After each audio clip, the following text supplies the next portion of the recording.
Formal notice is hanging on the gates of Buckingham Palace. Queen Elizabeth is dead. Her son Charles is now the King of England. This signifies the first change in that royal monarchy in 70 years. And you're getting a live look there from England, now under the reign of King Charles III.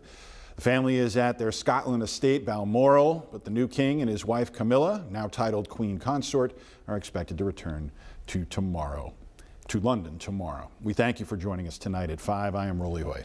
And I'm Faith Werder. The world was notified simultaneously of the Queen's death, which is a much different reality than when her father died 70 years ago. We begin tonight with a report from London.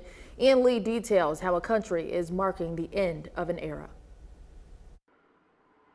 Members of the royal family rushed to Scotland to be at the Queen's side in her final moments. Her son Charles now takes the throne as the family and the nation mourn the loss of the 96-year-old monarch. Buckingham Palace said in a statement, the Queen died peacefully, the news somberly announced by the BBC. A few moments ago, Buckingham Palace announced the death of Her Majesty Queen Elizabeth II. The announcement came just 2 days after the Queen's last appearance, when she appointed Britain's new Prime Minister, Liz Truss. The death of Her Majesty the Queen is a huge shock to the nation and to the world. Queen Elizabeth II was the rock on which modern Britain was built. Here at Buckingham Palace, crowds gathered in the rain for much of the day, waiting for news about a queen who remained popular up to the end. Many already feared the worst. I think the fact that all the family are going there is a sign something's not good. Yeah, we're going to miss her.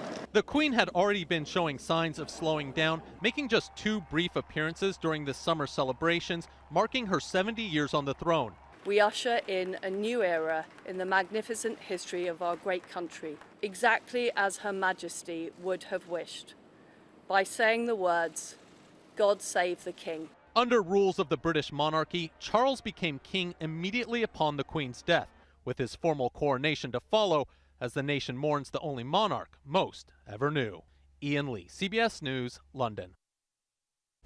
Former President Bill Clinton making a statement on the Queen's passing, saying in part he and Hillary join those across the UK in mourning the passing of Her Majesty.